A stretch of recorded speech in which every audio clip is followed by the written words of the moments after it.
Dans cet exercice, je dispose d'un triangle rectangle, ABC rectangle en A. Je connais un angle et je connais une longueur. On me demande de déterminer la longueur AB et la longueur BC. Lorsque j'ai un triangle rectangle, je pense instantanément théorème de Pythagore. Sauf que pour le théorème de Pythagore, pour pouvoir calculer une longueur, certes il me faut un triangle rectangle, mais il me faut aussi connaître deux longueurs. Or ici, je n'en connais qu'une seule et c'en est deux autres que je dois calculer. Donc, si je ne peux pas utiliser le théorème de Pythagore, j'ai une autre solution qui est la trigonométrie. En l'occurrence ici, je vais me tourner vers la trigonométrie. Du coup, tout de suite, je pense à mon moyen mémotechnique, Casotoa. On l'écrit tout de suite.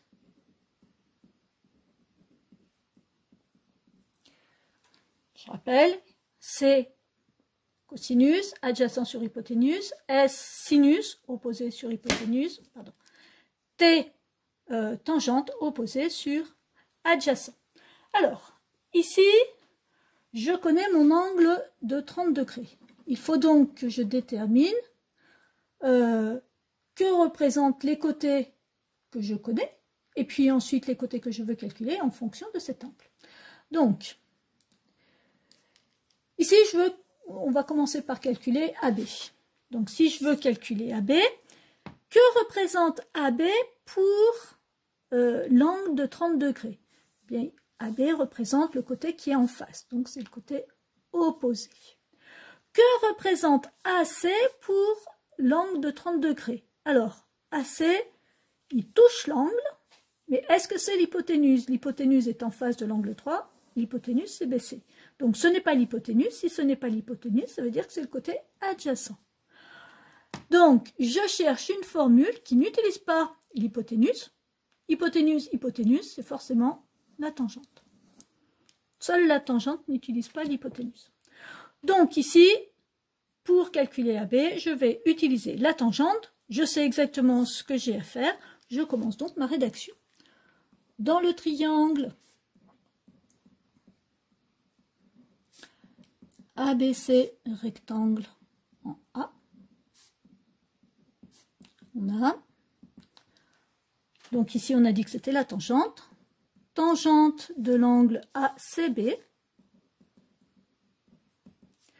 égale côté opposé, c'est-à-dire AB, sur côté adjacent, c'est-à-dire AC.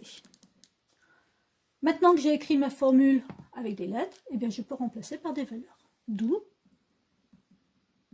ici, tangente ACB, c'est 30 degrés, égale AB, ben justement c'est ce que je cherche, sur AC, c'est-à-dire 5.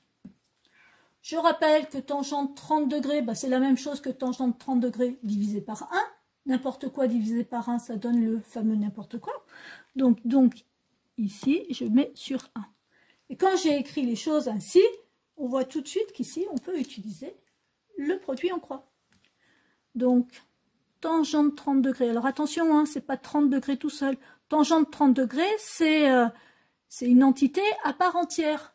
C'est comme si vous me disiez, un gâteau au chocolat, on peut encore récupérer le chocolat dans le gâteau. Ou on peut récupérer la farine. Non, une fois qu'on a fait un gâteau au chocolat, c'est un gâteau au chocolat. Et là, tangente 30 degrés, c'est un gâteau au chocolat dans lequel on ne peut pas récupérer la farine, c'est-à-dire les 30 degrés. On ne peut pas retrouver les 30 degrés de départ. Donc ici, produit en croix, produit des extrêmes, égale produit des moyens.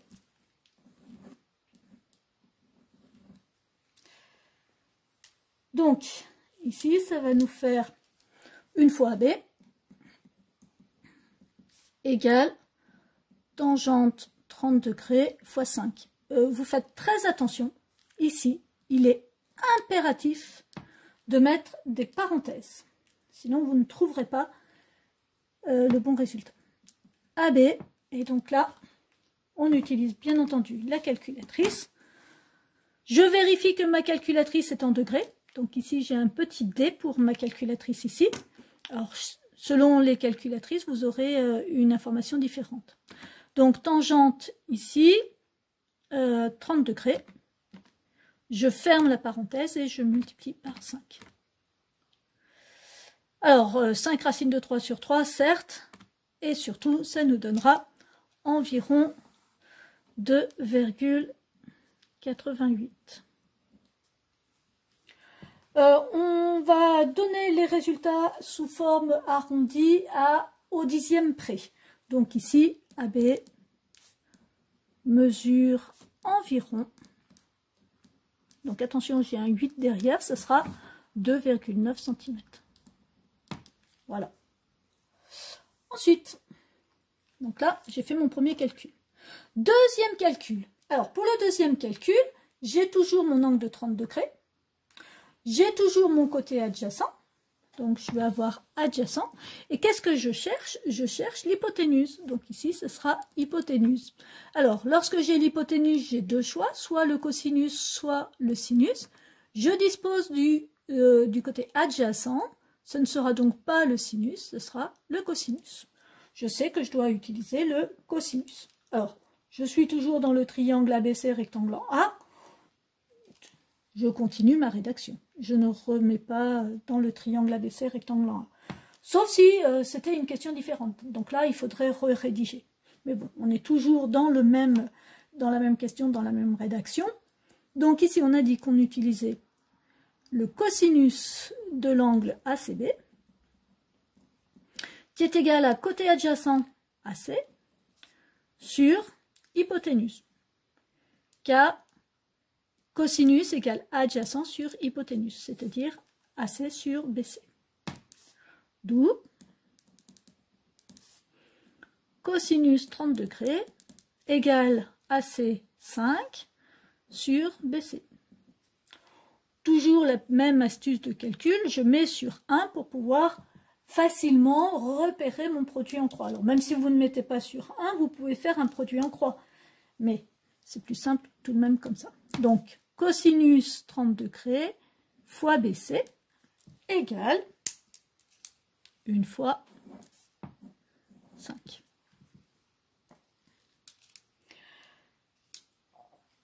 Alors, ici, ça nous fera donc cosinus 30 degrés, je mets bien mes parenthèses, fois BC égale 1 fois 5. Donc ici, je veux avoir mon BC tout seul. 1 fois 5, ça fait 5. Donc ici, pour défaire une multiplication, il va falloir que je divise. Et que je divise par quoi? Par ce qui m'embête. Et qu'est-ce qui m'embête? Eh bien, c'est ce cosinus 30 degrés. Donc, je mets un trait de fraction. Cosinus 30 degrés, on sait que c'est différent de 0. Donc ici, je divise par cosinus 30 degrés. Et si je le fais d'un côté, bien sûr, je le fais de l'autre. Du coup, je simplifie par cosinus 30. Reste BC égale 5 sur cosinus 30 degrés. J'utilise ma calculatrice. Et donc 5 divisé par cosinus, non, j'ai déjà les parenthèses, et bien on recommence dans ce cas-là. Donc 5 divisé par, c'est ça, par cosinus, la parenthèse s'ouvre, je n'ai pas besoin de recommencer, divisé par 30, je vérifie que je suis bien en degrés, je suis bien en degrés, je ferme la parenthèse, exécuter, et on me donne le résultat, 5,77 environ.